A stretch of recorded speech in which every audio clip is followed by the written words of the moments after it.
سکوت ڈھاکہ کی خبر ریڈیو پر یوں نشر ہوئی۔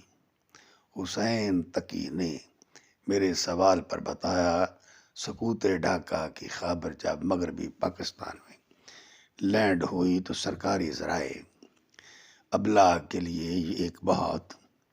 بڑا امتحان تھا کہ اسے کس طریقے سے نشر کیا جائے۔ اس موقع پر ریڈیو پاکستان کے ایک بہت بڑے افسر، جن کا نام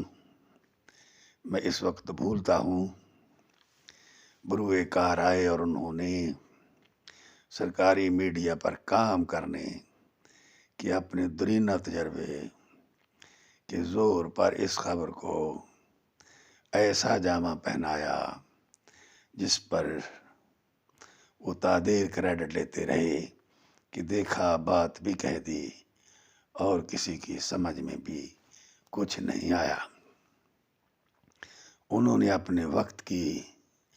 سب سے بڑی یعنی سکوت ڈھاکہ کی خبر کو اس قسم کے الفاظ عطا کیے: دو مقامی کمانڈروں کے درمیان